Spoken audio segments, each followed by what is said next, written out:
Good evening, everybody. This is the ninth class on the Halacha L'Maisa Hilchos Shabbos series. I want to open with a story tonight, if that's okay, because it happens to be I didn't have a lot of time to prepare tonight. I came home a little bit late from yeshiva, and then I was busy on the phone with someone. So we're going to get to where we left off, but before I do. So I've shared this story before between Mincha and Mariv. Over several years, a lot of stories are shared at that time, and this is one of them.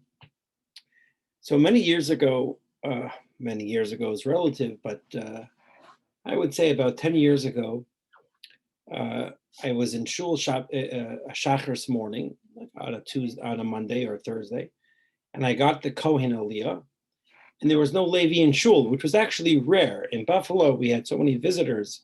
First of all, we had a lot of Levim in shul, and in addition to that, we had a lot of visitors, but there was no Levi in shul that morning.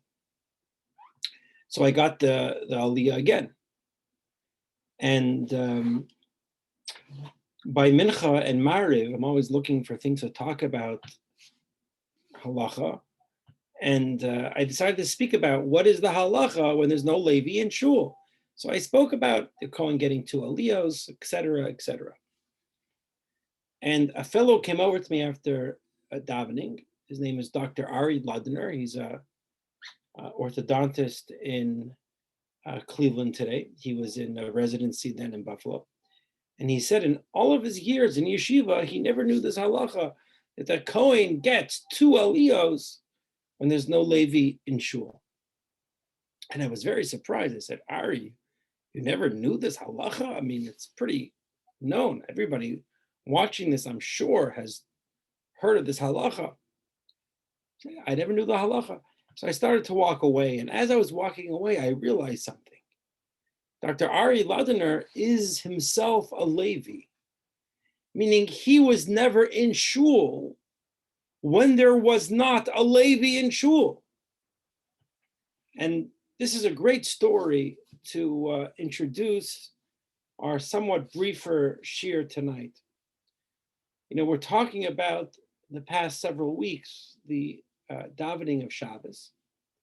And I recognize that there are those, especially women, who are watching the shir, who understandably aren't coming to shul Friday night, and they may not be aware of some of the minhagim in shul Friday night. I just want to get a siddur here. So, for example, last week we ran by this pretty quickly, and I said we don't have time to discuss, but tonight I realized last week already that I regretted not having time to discuss. If you happen to have a siddur in front of you, and if you happen to have an art scroll siddur in front of you, on page 318, if it's another siddur, just look at the page at the very end of L'Chadodi. So on page 318 in the art scroll siddur is in bold, or at least highlighted, and before that statement, this is right at the end of L'Chadodi.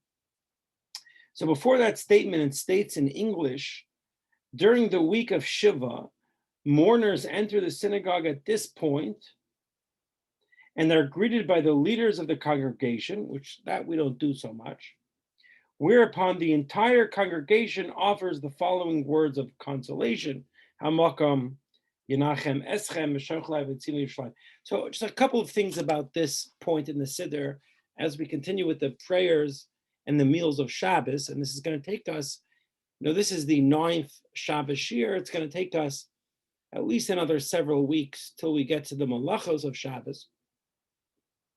So first of all, as to the leaders of the shul, this is why I tried to go outside and bring the person in. It's not really the rabbi's job. You may be thinking whenever you see me do this, it's the rabbi's job, but it's supposed to be the leaders who do this. But the fact that we do this at this very point is very important for the purpose of this shir. And this is because, it's a funny thing. What we've been talking about, the several kapitel of Tehillim that we say, and L'Chadodi that we say, that we talked about last week, We even got to Baruch Hu last week. I just, it's 3 steps forward, 1 step back, but we'll get to the end of davening tonight, the Meretz Hashem. It's called Kabbalas Shabbos. Kabbalat Shabbat means the acceptance of Shabbos. So we began tonight by talking about Nicham Avelim, the fact, and for the women who may be among us, like the Levi in Buffalo, you may not be aware of this, but we actually greet the mourners in Shul Friday night. Why at this moment is question number one. And question number two is, it's called Kabbalas Shabbos. Is this actually the acceptance of Shabbos? I mean, really what I'm asking in question two is, at what moment do we accept Shabbos? And this is not a small matter. If you recall, many, many classes ago in this series, we asked, how does one accept Shabbos? So we know that we accept Shabbos, women accept Shabbos through candle lighting. When the sun goes below the horizon, that's when Shabbos begins. Of course, there's a question if you're on top of a mountain, the sun still is up. That's a question that's beyond the scope of the shir. And you accept Shabbos if you say, now is Shabbos. You could accept Shabbos automatically if the entire neighborhood, the shchuna that you live in, accepts Shabbos. But one of the other ways you accept Shabbos is through the davening of Kabbalas Shabbos. And that's why it's called Kabbalas Shabbos. But at what point do you accept Shabbos? And you may be thinking, how does this connect to the fact that we mention the mourners when they come in? But you'll see in a moment. So in fact, the Shulchan Aruch discusses this. The Code of Jewish Law, the Shulchan Aruch says in Siman Reish Ayin, that at the moment that the entire shul says Baruch Hu, and we respond, right, in kind, that's our acceptance of Shabbos. So then why do we call what we said before Kabbalas Shabbos? So the Shulchan Aruch himself says, that was then, but this is now. Now we have this series of kapitelach that we say.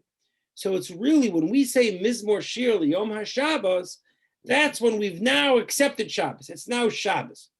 So this would explain why at this moment in the Siddur, we say Amak Minachem, because the next thing we say is what? Mizmor Shir Yom HaShabbos. So we want to give, I don't want to say credence, we want to give recognition to the mourners before it's Shabbos, because it would seem, we'll talk about it in a moment, that you can't console mourners on Shabbos. So the moment before Shabbos, meaning the moment before Kabbalat Shabbat, literally, not figuratively, you want to say, before we say Mizmor Shir Yom HaShabbos, we want to say Hamalka Minach.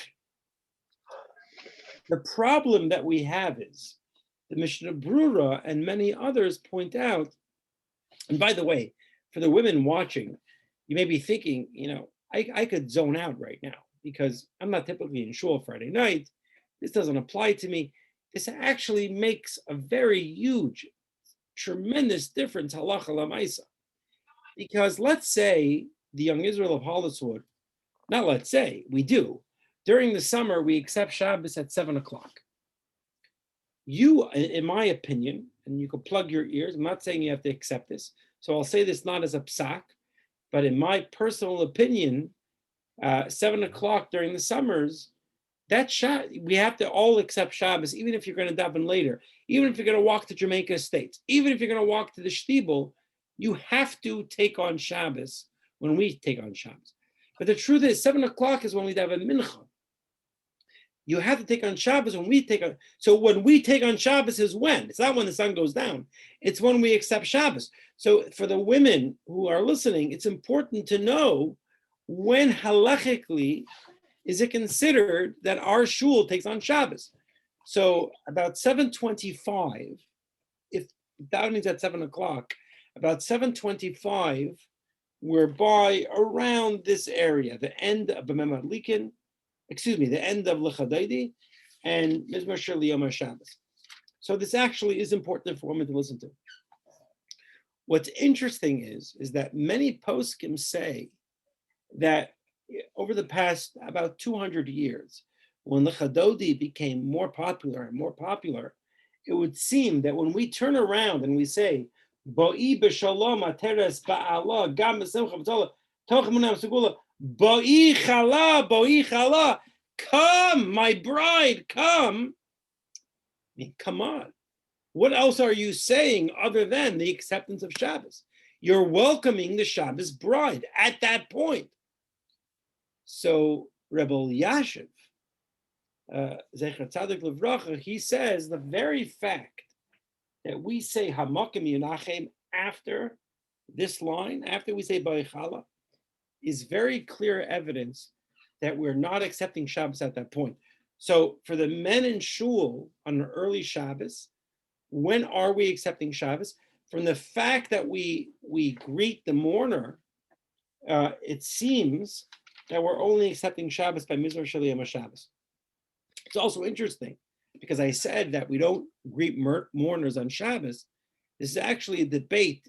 For those doing Daf Yomi, somewhat recently we had a Masechta Shabbos. There's a debate between Beis Shammai and Beis Hillel if you're allowed to greet mourners on Shabbos and recognize that they're Avelim, recognize that they're mourners. So we actually rule like Beis Hillel that you're allowed to greet mourners on Shabbos. So maybe we do accept Shabbos with a Chadodi. But the simple fact is, even though we greet mourners on Shabbos, there's a special phrase that we say for Shabbos. Hamakim Yinachem Eschem is not that phrase. So that's it. So for right now, we began the shir. We said when it's called Kabbalas Shabbat, but that's euphemistic. We're not actually accepting Shabbos. We accept Shabbos by Mizmor Shir Liyom Shabbos. The Shulchan Aruch says we accept it by Baruch Hu, but today we accept it a little bit earlier by Mizmor Shir Liyom Shabbos, which is probably why the minhag in our shul is that the rabbi speaks before or right after the first Kaddish, because at that point the shul accepted Shabbos. I just want to throw in as an aside, this phrase of Hamakam Yinachem Eschem B'Soch Shav Leitzion V'Yushalayim that we say Friday night, and in fact, many of us say by Shiva houses during the week, it's not a pasuk and it's not a Gemara. I've researched this for many years. I have no idea where this phrase comes from. It seems that this phrase is about 200, maybe 300 years old, but it's a nice encapsulation of what mourning is all about. I just wanted to let people know this is not a pasuk. You know, a lot of people, they go to Shiva houses and they see on the wall and they try to say it and they mess up the words and they get all flustered. You can mess up the words. It's best to say the words, but you can mess up the words. This is not Torah Misinai. It's a very recent phenomenon that this is how we live a Shiva house, and this is also how we greet mourners on Shabbos. Okay, so just moving on again, if you have a siddur in front of you on page 322. So last week, we actually discussed the reason why we say Mem Adlikin. So a few people asked me after the shir, at least two, maybe three, but certainly two, because I mentioned in passing that I don't say Mem Adlikin. And we gave all these reasons. And someone said, why don't you say Mem Adlikin? So, I mean, I don't want to spend too much time on what I do, because everybody should follow the minhag of their parents. It's very important to always follow the custom of your parents. But I'll tell you briefly why I do what I do. Because, and this is so important, because we've accepted Shabbos already. And last week we said the major reason, the most important fundamental ta'am, hadavar, of why we say B'mem Adlikin Friday night. You know, Seth said last week, we say it Friday night because we should enter Shabbos learning Torah. And that's true. But why this chapter, Mishnayos? Because it reminds us to tithe. It reminds us to do an Erev Chatzeros, to do an Erev. It reminds us to light candles. But because by the time we say it, it's already Shabbos. You know, maybe, 800 years ago, when they said this before Shabbos began, I would say it. But at the point that we're saying it, as I just taught you, we've already accepted Shabbos. If you remember, let's just say, for example, if I remember during, let's say if you have a siddur in front of you on page 310, Hashem Malach Golislav, Hashem Malach Togel Aret Yisrael Im Rabin. If I remember at that moment that I left something in my car, I could run to my car and go get it because I didn't accept Shabbos yet, even though it's called the acceptance of Shabbos. I didn't accept Shabbos yet. But if I remember by Mizmor Shir that I forgot something in my car, it's too late for me. So that by the time I say B'mem Adlikin, if the whole point of saying B'mem Adlikin is to remind you to do certain things before Shabbos, to tithe, and to make your Eruv, and to light candles, but I've accepted Shabbos already, what's the point? Now, I'm not saying this to convince you to follow my minhag. I'm just telling you that's the major reason for my minhag. Now, last week I mentioned, I hear someone has a question, we'll get to it.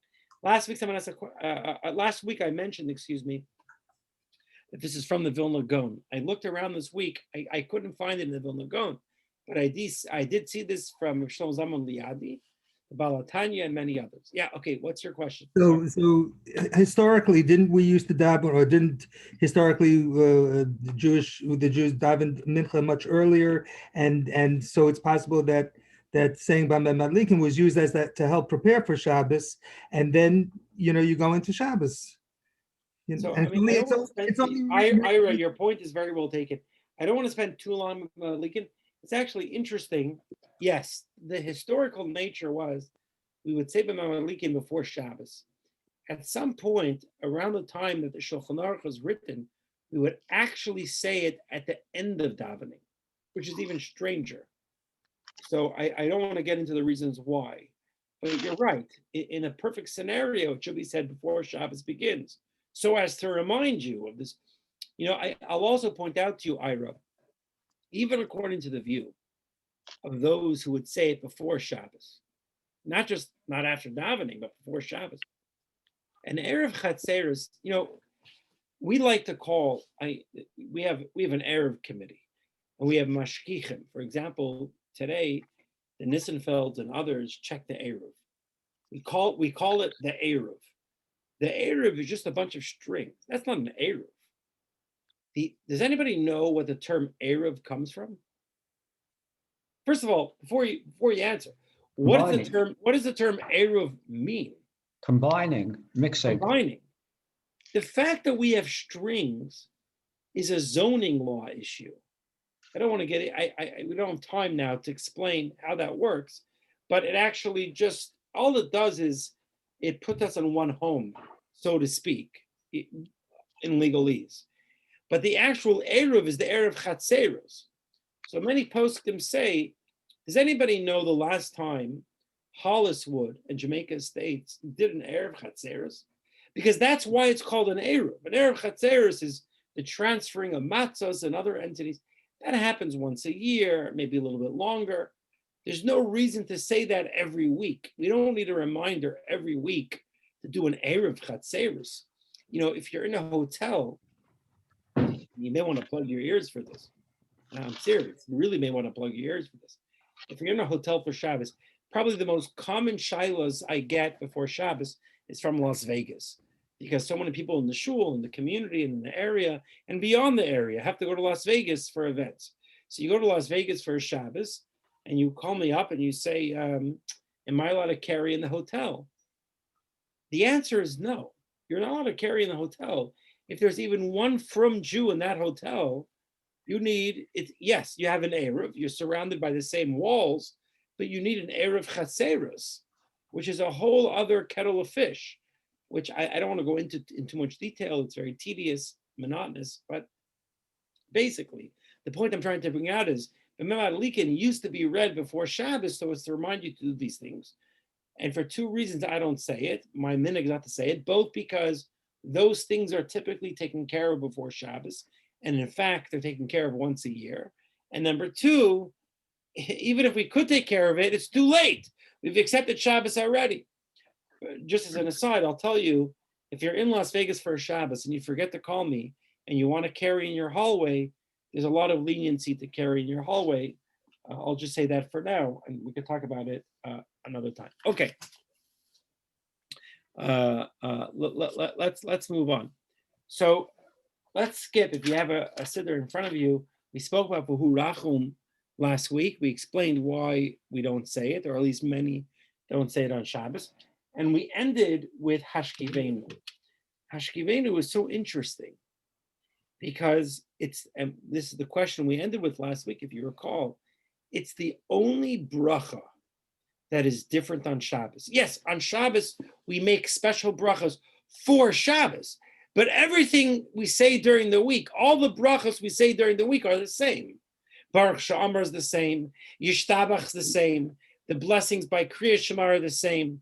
Why is it that Hashkivenu during the week ends one way, but on Shabbos ends, Baruch Atah Hashem HaPores Sukkah Shalom Aleinu V'al Kol Amo Yisrael V'al Yerushalayim? And the answer is because on Shabbos, similar to Pesach, if you guard Shabbos, Hashem watches over you.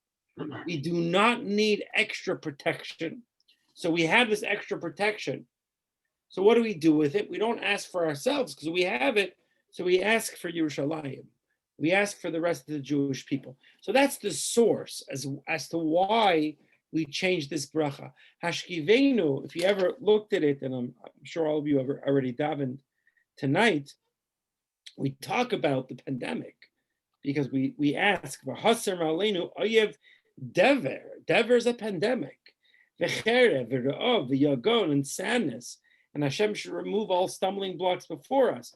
But because it's Shabbos, we have a little bit more trust in God. So we exchange the bracha a little bit. So let me just tell you that if you forget, and this is so common, it's so common whether we admit it or not, for those who daven Marav, and again, as I began this year, many women don't daven Marav, you're like the Levi in the class, but still, for those who daven Marav, if by accident you said the wrong bracha, if by accident you said the bracha for the weekday, you're still Yotzei Marav. If you remember Toch Kedei Dibor, so for those who don't know, Toch Kedei Dibor is a very important term. Toch Kedei Dibor means the amount of time that it takes to say, Shalom Aleichem Rebbe Umari. How are you, my teacher, my master? That's the amount of time that you have the ability halachically to fix a mistake. So, for example, if you said, I don't know, if on a Yom Tiv by accident you said Alakas Ner Shel Shabbos, and you remembered within 3 to 4 seconds, which is the amount of time it takes to say Shalom Aleichem Rebbe Umari, you said Shel Yom Tiv, you're good to go. If you wait more than 3 to 4 seconds, that bracha counts, and now you have to repeat the bracha. So if you said the wrong bracha Friday night, Shomer Amo Yisrael La'ad, so if you remember between 3 and 4 seconds, you better fix it quickly. You fix the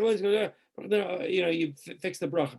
If it's after 4 seconds, it's too late, but you don't have to say it again. So bidi eved, ex post facto. If you said the wrong bracha, which is so common, you're good to go. So V'shomer b'nei Yisrael Shabbos on page 336, I don't say it. So I want to tell you something very interesting. I always just didn't say it because there's a halacha, we pointed out a few weeks ago, there's a halacha that between Geula, the final blessing of the Shema, is always about redemption. So the Gemara tells us at the very beginning of Shas, the very beginning of the Talmud, tells us that when you mention Geula before the Shemona Esrei, when you mention redemption before the Amidah, you're not supposed to be mafsik. You can't talk, you can't discuss anything else, go right into Shemona Esrei. So because of this, my minig is we don't say V'shamru. How could you say V'shamru? But look at this, the whole chapter on page 336. V'shamru says Shabbos, La'as says Shabbos, a whole thing, a whole to-do about Shabbos. So I never said it. But I saw from many poskim, just coincidentally over the past couple of weeks, I wasn't even looking into this, just in your honor, in your schus, because we have this year, Hashem allowed me to stumble upon this, where it's brought down that if you're davening in a shul that says it, you have to say it. Even if you're not leading the congregation, you have to say it. But in any event, so why is it that most of you listening say it? I just pointed out why my minhag is not to say it. It's a pretty strong reason. I mean, the Gemara says you're not supposed to have a separation between redemption, which is always the final blessing, in the morning and the evening of Shema and Shemona Esrei. And the answer is because, as we know, and I've sung to you before, and I don't want to make you plug your ears yet again, Just one Shabbos and we'll all be free. The Yerushalmi says if the Jews keep one Shabbos, Mashiach will come. The Bavli says if we keep two Shabbosos, Mashiach will come. So, and just to be safe, maybe keep three. I would say both opinions. But in any event, that's why you say Vishamru. It's not a hefsek. It's not a separation between the blessing of redemption and the Amidah, because keeping Shabbos brings the redemption. That's why many say. Okay, so skipping along, we're going to end just in a few minutes tonight. I apologize. So we finished Mona Esrei. So actually, you know what? I want to say something very important. I'm going to tell you, it's worth coming tonight just for this. Before I tell you this, I want to tell you that 3 weeks ago, when we started the Shabbos prayers, the Shabbos meals, I really believed the Shabbos prayers would be one class. So any classes we've had beyond that is just extra credit. It amazes me how much there is to say and to teach, and for me to learn about the tefillos. So again, if you have a siddur in front of you, and if you don't have one, that's fine.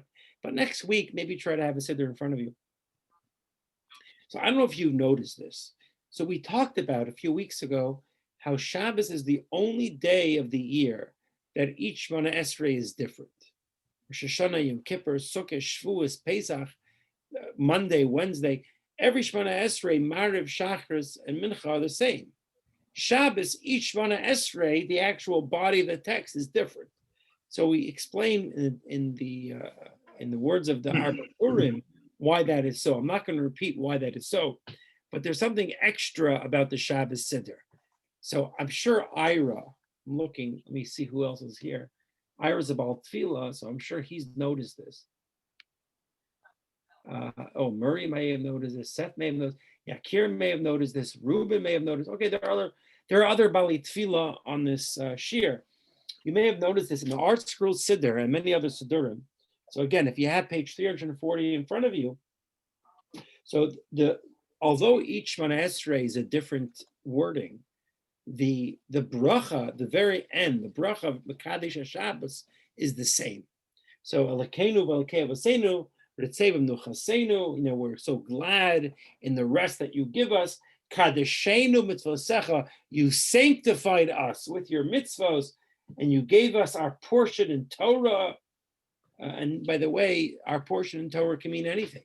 It can mean learning Nevi'im. It could mean learning Halacha L'Maisa. It could mean learning Gemara and Tosfos. In B'chukosai Seilechu, Zamelus B'Torah. Any type of learning. I'm happy with my lot. And we go through this tefillah every Shabbos 3 times, and we end. It's the only thing we have that's similar in all 3 tefillahs. And we end, Barachat Hashem Mekadesh HaShabbos.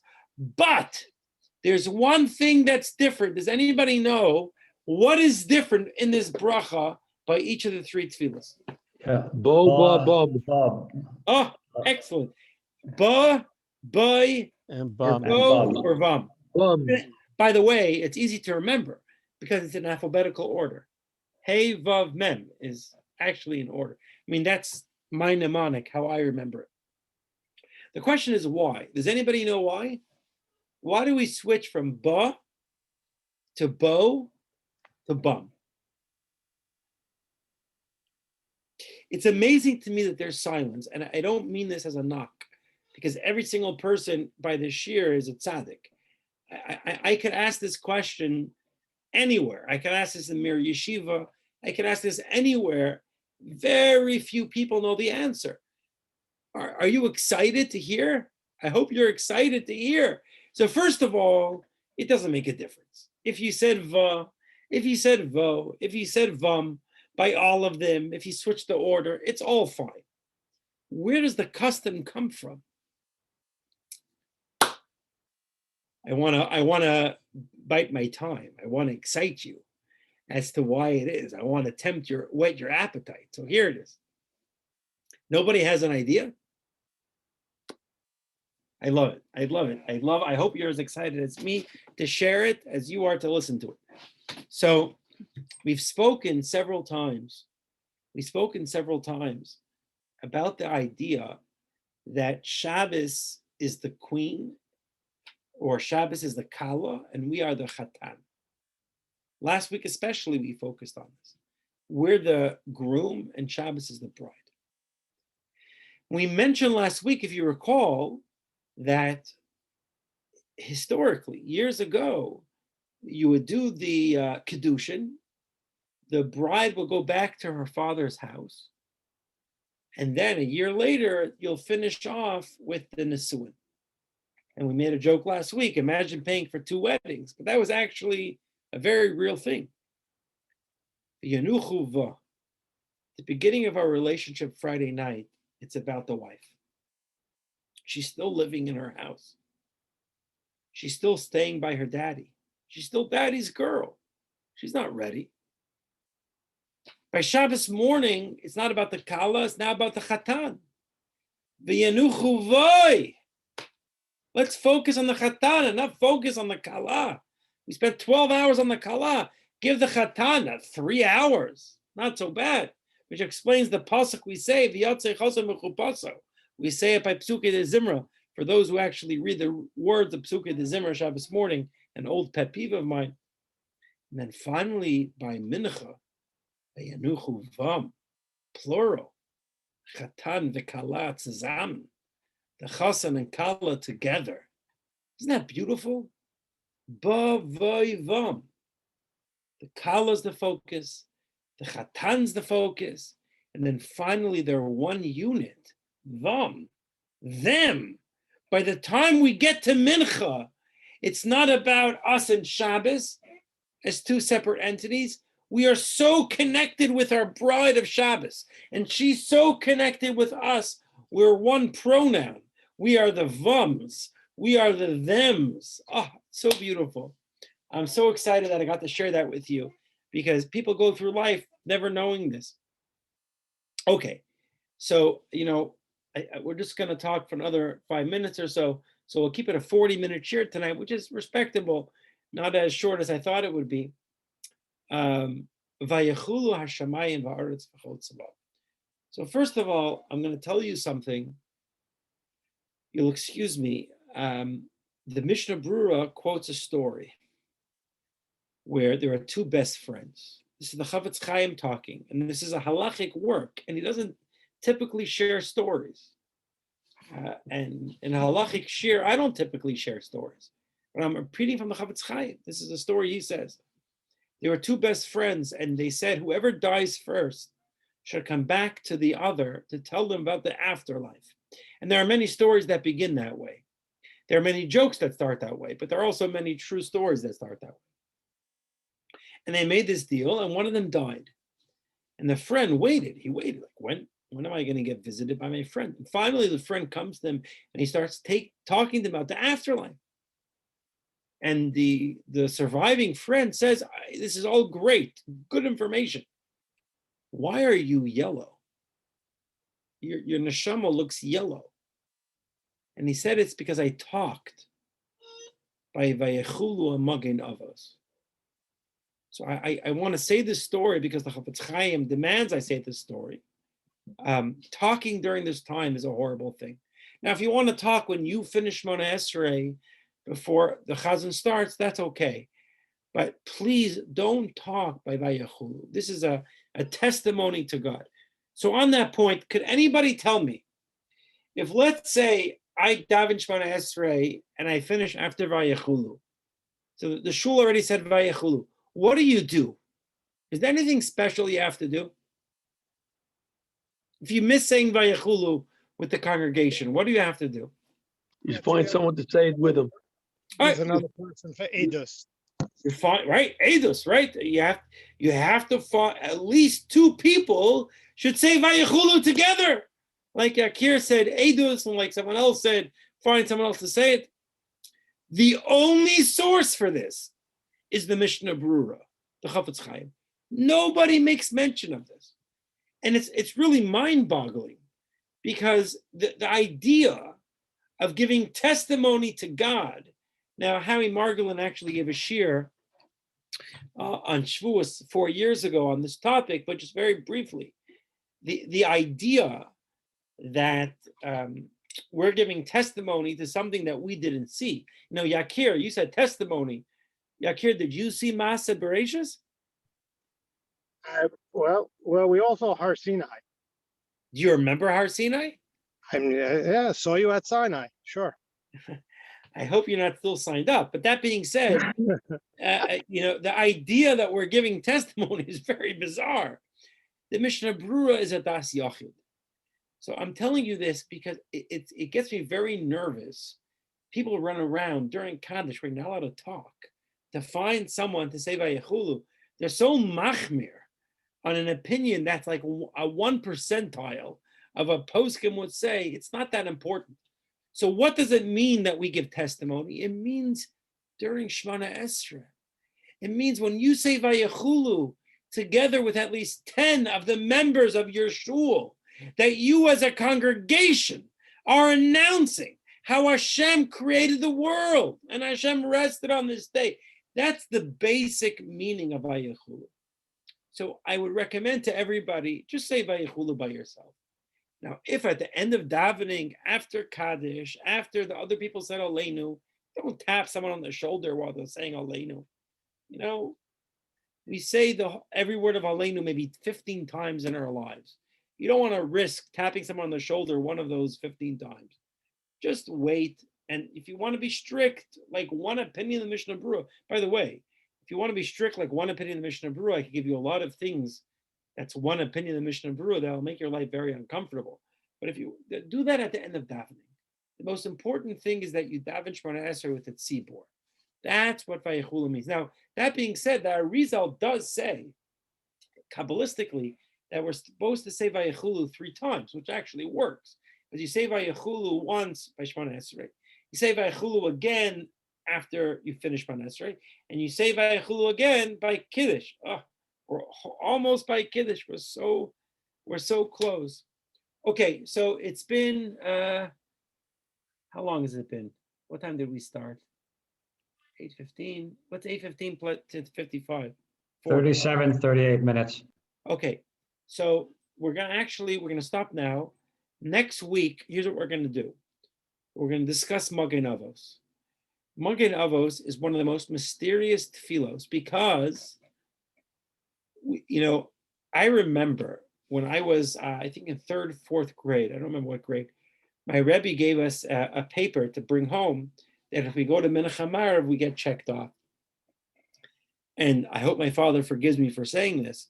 My father's shul today is one of the largest shuls in the world. It wasn't like that then.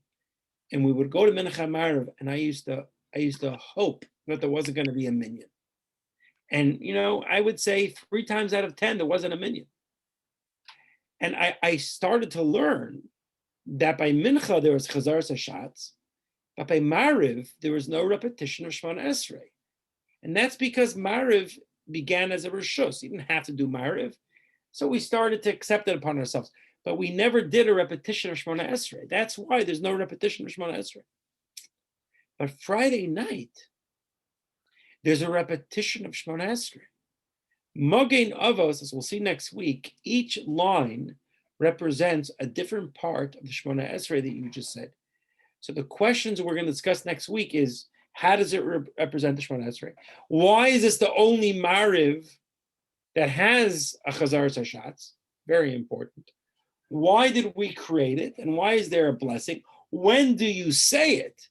Because during COVID, we've had many minyanim that were scattershot. There was a question when we say it. So we'll discuss that next week. Very important for those who go on vacation and you're alone with your wife in some hotel in Aruba and there's a minyan. You don't say Magen Avos. We'll discuss why next week. And then finally, we'll discuss the Kiddush Friday night in Shul, not home yet. And then Yigdal. And then probably by the week next, we'll finally get to the meals of Shabbos. At the rate we're going, it would seem, it's not a joke, but it seems it will take 5 to 7 years to finish all of Shabbos. I mean, we're just starting. We didn't even get to the malachos of Shabbos yet. We're just talking about the prayers of Shabbos, and I hope that everybody listening is getting as much information and learning as much material as I am. Anyway, I'm sorry the shiur is about 5 minutes shorter than the typical shiur.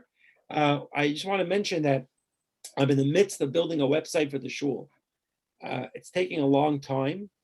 Baruch Hashem, I have about 600 articles that I'm trying to upload, as well as all the shiurim that we have on video to upload. And we're slowly going to upload in the future more video shiurim. So people are asking me for these classes. I'm sending you for now. If anybody wants them, I'll send it to you. I'm going to be sending you the Zoom recording. In the future, we're going to be sending you the YouTube recording. As I pointed out last week, it's taking more time than I hoped. I'm sorry the shiur was a little bit quick tonight. Thank you everybody for coming. And tomorrow, Shachris is at 6:20. Marv 8 o'clock. Find your own mincha and have a good night. Thank you, Rabbi. Thank you, Rabbi. Thank you. Thank you, Rabbi. Have a good Go. night.